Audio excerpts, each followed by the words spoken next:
Bo's like, it just ran past me What? on our neighborhood. Oh, okay. It was like here.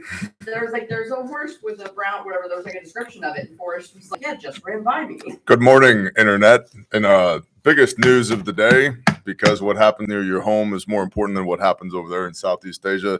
There is a horse on the loose. So be advised, if you see a horse running around, it may or may not be one of ours. Okay? Okay, cool. Hi, I'm Bear from the Internet. We're going to do the brief today. It is 13 September 23. If you're new here, do the YouTube thing, subscribe, ring the little bell icon, leave a comment for the algorithm. Statistically, 40% of y'all are not subscribed to the show. You're just lurking in the shadows, which makes me think you're a Fed. So if you prefer to be a patriot instead, subscribe. For everybody else, liberty, liberty, liberty, liberties in the chat. Andy Barnes, shalom, brother. Everybody else, if you're already subscribed, you know what to do. Thumbs up. Leave a comment for the algorithm, please. And please share the show with somebody you love. That's how we grow. We grow organically when people share the show. I got a phone call from YouTube yesterday. I guess we'll open the brief with this. Talk about frustrating. I get a call from Mountain View, California. And so, like an idiot, I answered it. And the guy on the other end of the phone is like, hello, my name is Jim with YouTube. I'm calling to you for you today to have conversation about make for best money on YouTube. And I'm like, yeah, okay, I'm good. And he's like, I am your representative with YouTube. So any problems you are having, please let me know. It's like, all right, Jim, first of all, I want my silver play button. And he's like, I'm not in charge of that. I was like, find somebody who's in charge of that. I want my silver play button. I'm pushing 2 silver play buttons at this point. And you guys told me a year and a half ago explicitly in an email that my channel does not qualify for a silver play button because in Bear translation, I'm not the type of channel they like to promote. So my channel has been on YouTube's end permanently banned from receiving a silver play button. I don't really care about the silver play button in actuality. I care about it in principle because they have no problem putting advertisements all over my content, but they do have a problem sending me a silver play button. Kiss my ass. Rushi said, or Rush. No, you know what? You're Rushi now, Rush. Jim, my arse. Yeah, precisely. Hello, my name is Jim. I'm here to help you today from the tube of views. I was like, all right, silver play button. I said, next, you can go ahead and delete all my channel strikes. I am not in charge of that, but I'm happy to talk to you today about optimization so that you can make the most money on YouTube. I said, man, listen, I got 5 businesses and 2 ministries. YouTube is bullshit. I'm not here for monetization. He's like, okay, but I said, you don't get it. I don't do this for money. If I did this for money, I would be doing it way differently. It's not about the money. But I can help you make the more money on the YouTube. Shut up, Jim. Give me my play button. Delete my strikes. I'm not in charge of that. Okay, well then transfer me to somebody who is. I can write an email to my supervisor and okay, cool. Email the supervisor. Have a nice day. But if you want to talk about the optimization, click. And then I hung up. Now, Jim's good at Google Calendar because I hung up and immediately got an email from him wanting to schedule our second conversation to talk about YouTube optimization. So that was fun. I know, lots of value, right? Shut up, Bear, read the brief. Kiss my ass. Bear Independent Brief, 13 September 23. We're going to talk about, air quote, natural disasters today. You know, I don't know if you've read Matthew chapter 24 lately, but there will be wars and famine and plague and disease and earthquakes in diverse places. It's a thing. Alicia Bella Milroy, first time I get to see you live. Praise Yahuwah. Shalom, sister. I'm guessing sister, Elisha Bella. Sounds like a girl's name. If not, sub, bro. Buckshot Canuck said, I find great value in story time with Bear. Well, this brief, there are shows inside the show, as our friend Andy Frizella at First Form likes to say, and occasionally I do what's more or less titled Coffee Time with Bear, which is where I have news to present to you, but I also have coffee to drink. It's a little bit more laid back, and I think that's what we're going to do today. Since last week, a whole bunch of you just flipped out because Bear was gone for 10 days. Oh my gosh, did the event kick off? No, I was training. And then I didn't post on Monday a brief because I don't really know internally how I feel about September 11th. I don't know how to put the words together to describe how I'm feeling about September 11th. It's a thing. It's very mournful for me. I don't know, many of y'all may not know this, but I grew up in upstate New York. Upstate New York is different than downstate New York.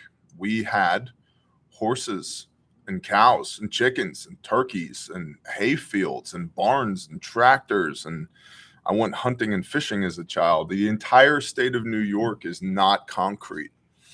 Gesundheit. Do you want to talk to Jim about YouTube optimization?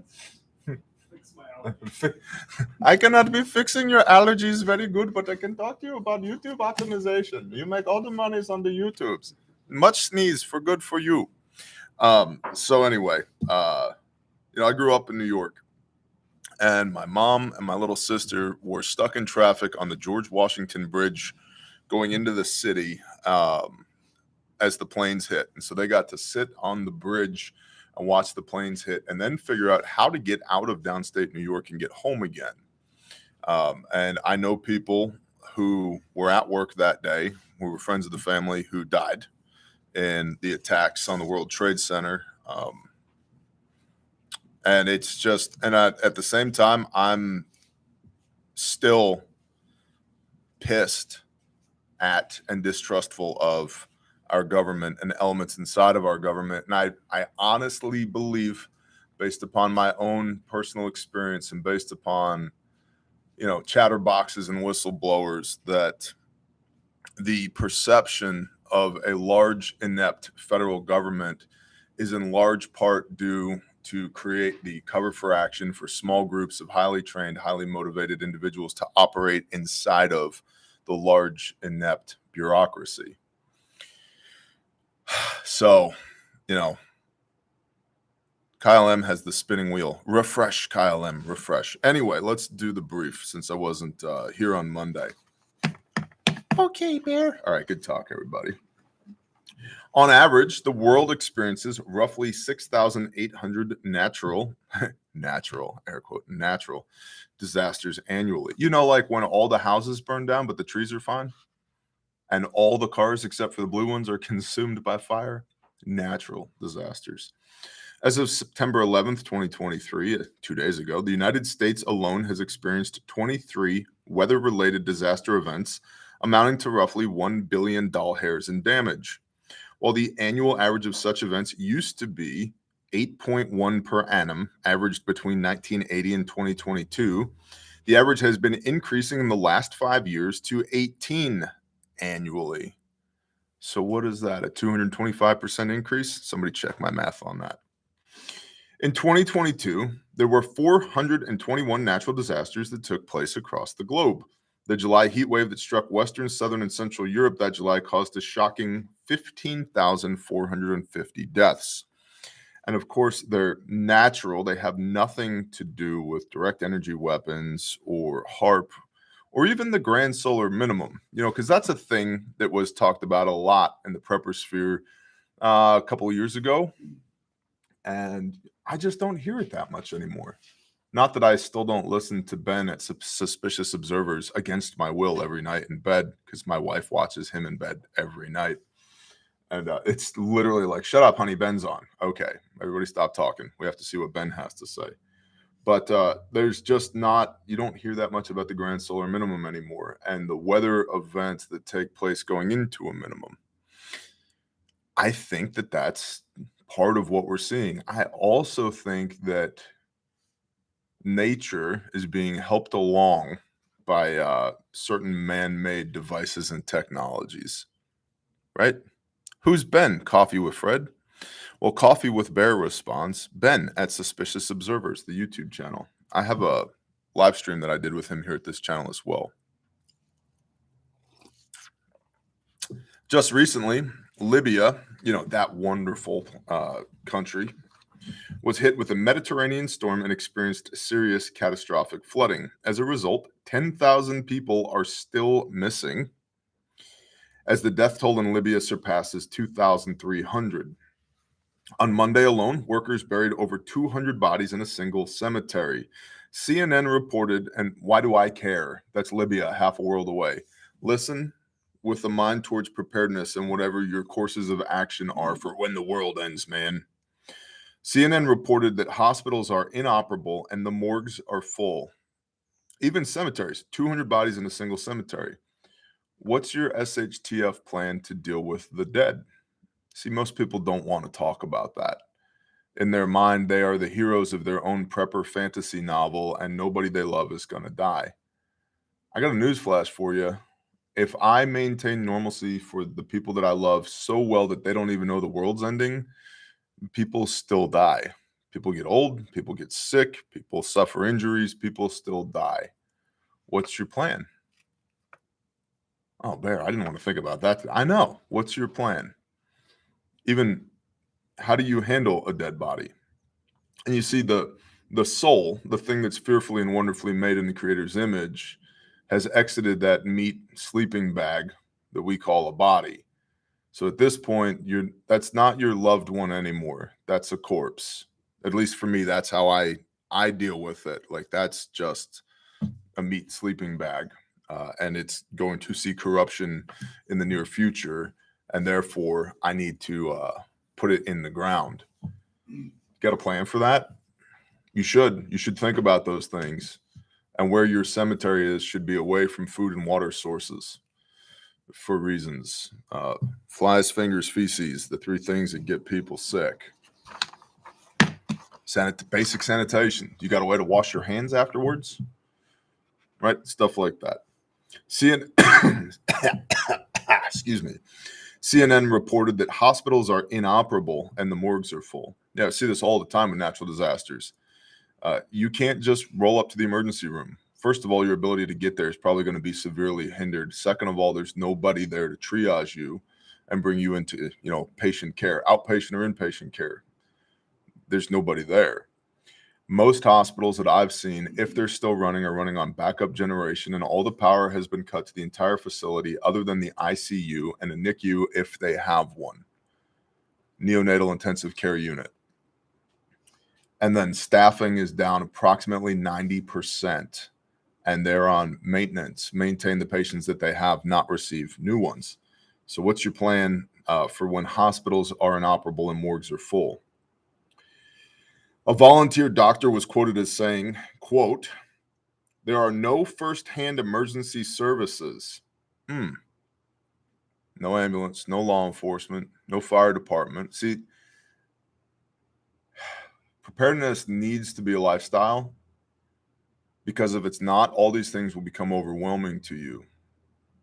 And there's a lot of things here that are, at least for me, I did the mental calculus about a decade ago.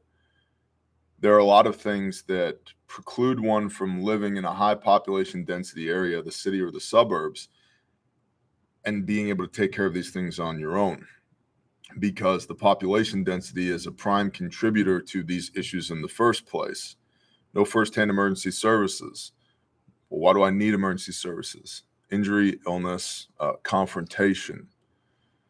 People behaving badly is a big deal. I don't want such a low population density that I can't find people to partner up with, but I don't want a high population density in an area that doesn't produce resources, rather in an area that consumes resources, because now we have a war, overt or covert war, amongst all the constituents of that area for the limited resources that exist in that area. Again, being an area that consumes resources, doesn't produce resources. There are no first-hand emergency services. Moreover, phone lines were rendered inoperable, making rescue efforts even more difficult. COMO, that's a huge thing. Without COMO, we don't have logistics. Without logistics, people die. It's just a fact. I've seen it on multiple occasions. You need COMO. And I would submit to you, COMO is more than having a Baofeng. It's part of it. and you need to know how to use it, but it's more than having your insert favorite prepper radio here. PACOM, Minister of Civil Aviation and Emergency Committee member for Eastern Libya, described the situation in a phone interview. Quote, "It's very disastrous. Bodies are lying everywhere, in the sea, in the valleys, under the buildings. I'm not exaggerating when I say that 25% of the city has disappeared. Many, many buildings have collapsed," end quote. Well, I'm going to scavenge my way to prosperity in end times. Okay, well, a quarter of the city's gone, and a lot of the buildings that are remaining are unstable. You know, there's a reason we spray paint those numbers and letters on the front of a building after disaster. One of those reasons is do not enter this building. I've seen this with hurricanes and tornadoes where the people are still inside the building trying to get out the last of their personal effects, whatever's left after the storm. And the building is so structurally compromised that it could come down at any moment. And then we have to ask those people, and then in some cases tell those people, you got to get out of the building. You cannot stay in here because it could come down on you. And there's nobody to rescue you right now. Fire and EMS are not running. They can't run. The roads are impassable. There's no hospital to bring you to. You can't become a casualty. You have to get out of the building. But I need my dad's trinket collection. Nope, you need to be able to wake up tomorrow alive. So I'm sorry about your dad's trinket collection or insert material object here. You got to get out of the building. And people get injured after the event, not just during the event, especially within about the first 72 hours, because there's such a lack of sleep and there's such a disruption in the daily lives of everybody involved in the incident that they're stressed, they're overworked, and they haven't slept. And then you get follow-on injuries, second order of effects. People cutting themselves with chainsaws, tripping and falling off of ladders, falling off of roofs, motor vehicle accidents, heart attacks, and strokes because of the stress and lack of sleep. So there's always follow-on effects as well. So it gets back to like, what does your hospital, what does your clinic look like? What capabilities do you have? How well prepared can you be now, whatever the event might be, whether it's a storm, a hurricane, a tornado, or the end of the world as we know it? Because the more you can mitigate that risk now, the less stressed you're going to be then. The more SOPs you have in place now, the less shooting from the hip you're going to have to do then, which means you can continue to operate from a position of strength to be a blessing to your own people and then everybody else around you. Let's see, back to the brief. The flooding was so bad that dams have broken and washed away entire neighborhoods in what is normally a dry area. Yes, part of this problem can be traced back to a crumbling infrastructure due to political division of two rival governments. That sounds familiar. But part of it is simply the shocking power of natural disasters. We're also, BT Dubs, going to talk about the United States Air Force in Southeast Asia and a CIA whistleblower, 6 of them, regarding COVID-19. So stand by for that. These natural disasters continue to strike with frequency and ferocity as this year continues. Among the other things that have happened recently is a massive earthquake in Morocco. When the brief was written, over 2,800 people were crushed under brick and adobe buildings that collapsed on them. Current reporting is more than 8,000 casualties. 8,000. Going back to Matthew 24, there'll be wars and rumors of wars and famine and plague and disease and earthquakes in diverse places. That means places that don't typically get earthquakes. And we're seeing more of that, which brings me back to this concept of the grand solar minimum. It's a thing. I think it's a thing we're going to experience. It gets quite hot in Oklahoma, well over 100 degrees for sustained periods of time, talking months at a time in the summer in Oklahoma. It doesn't get that cold here. On average, it gets down to around 30 degrees during the winter, although it has been as cold as -19 for sustained periods of time. I personally think that going forward, it's going to get cooler, not warmer. And so a lot of my preps have been in that direction, from everything from, how do I heat my house with wood, not electricity? How do I maintain the retention of heat inside of my home through insulation? Do do I and my family and the people that I love have the appropriate clothing to be outside in the winter, in an actual winter? Because 30 degrees is not cold. It is if you're from Texas or Florida, but it's not cold. Like I said, I grew up in upstate New York. On many an occasion, it snowed this much overnight. You know, here you get 4 to 6 inches. The town shuts down for a week. There, you got 3 foot. Cool. DOT will handle it. Delayed start for school. Everybody go to work. Quit complaining. MCU.